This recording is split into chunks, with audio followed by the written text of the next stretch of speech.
അടുക്കളയിൽ ബീഫില്ലാതെ എന്ത് ക്രിസ്മസ് അല്ലേ? ഇനി കോട്ടയം സ്റ്റൈലിൽ ഒരു ബീഫ് റോസ്റ്റും കാച്ചിയാലും. എന്നാൽ ബീഫിൻ്റെ റെസിപ്പി തന്നെ ആയാലോ? കോട്ടയം സ്റ്റൈൽ ബീഫിൻ്റെ റെസിപ്പി ആയാലോ? കോട്ടയം സ്റ്റൈൽ ബീഫ് കറി അറിയാവോ? പിന്നെന്താ, നമുക്ക് ബീഫ് റോസ്റ്റ് ഉണ്ടാക്കാം.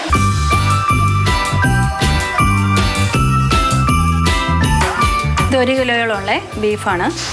സ്വല്പം മഞ്ഞൾപ്പൊടി, മുളക് പൊടി, മല്ലിപ്പൊടി, ഇപ്പം മീറ്റ് മസാല, ഗരം മസാല, ഇച്ചിരി കുരുമുളക് പൊടി, ഉപ്പിടുവാണേ. അപ്പം ആവശ്യത്തിന് ഇത് ഇഞ്ചി ചതച്ച് വെച്ചിരിക്കുന്നതാണ്, വെളുത്തുള്ളി,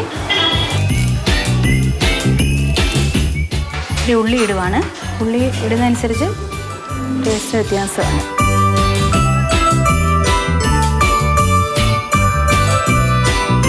നമ്മൾ ഇത് ഈ ഇട്ട മിക്സ് എല്ലാം കൂടെ തിരുവി ഇതിലേക്ക് യോജിപ്പിക്കുകയാണ്.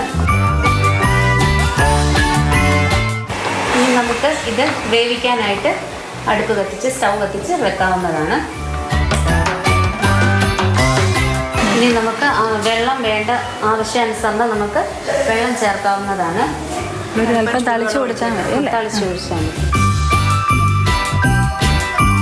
ഇത് വേഗം കുറച്ച് സമയം എടുക്കും കേട്ടോ. അതെ, ചട്ടിക്കകത്തല്ലേ. ആവശ്യമുള്ളവർക്ക് ഇത് കുക്കറിനകത്ത് വെച്ച് വയ്ക്കാം കേട്ടോ, ധൃതിയുള്ളവർക്ക്.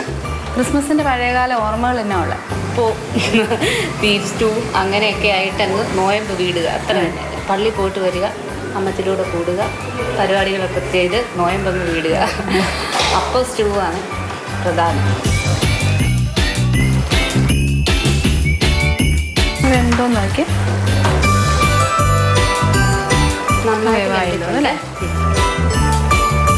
ഇനിയിപ്പോൾ നമുക്ക് അടുത്ത് മറ്റൊരു നോൺ സ്റ്റിക്ക് പാനിലേക്ക് ഇത് വഴറ്റി ചേർത്ത് ഇത് വെള്ളം എടുക്കാം. ഓക്കെ, തേങ്ങാക്കൊത്തി ഇടുവാണേ. നമ്മളിപ്പോൾ സവാളയാണ് ഇട്ടിരിക്കുന്നത്. അല്പം മുളക് പൊടി, ഗരം മസാല ഇടുവാണേ, കുരുമുളക് പൊടി,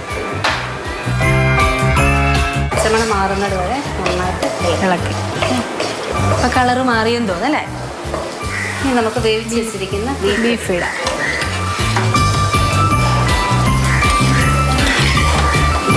ഇടയ്ക്ക് നമ്മൾ നന്നായിട്ട് ഇളക്കിക്കൊണ്ടിരിക്കണം അല്ലേ? ഇളക്കി പിടിക്കാവുന്നത്.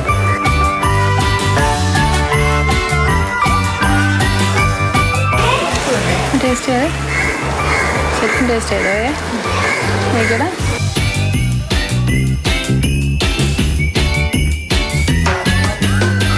ഗാർണിഷ് ചെയ്യാനായി മാറ്റി വെച്ചിരിക്കുന്ന തേങ്ങാക്കൊത്തട.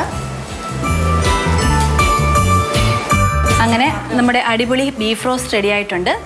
ചട്ടിയിൽ വേവിച്ചുകൊണ്ട് ഇച്ചിരി സമയം എടുത്തെങ്കിലും അടിപൊളിയായിട്ട് ഞങ്ങളത് സൂപ്പറാക്കി എടുത്തിട്ടുണ്ട്. ഈ ബീഫ് റോസ്റ്റ് എല്ലാവരും ട്രൈ ചെയ്ത് നോക്കണം.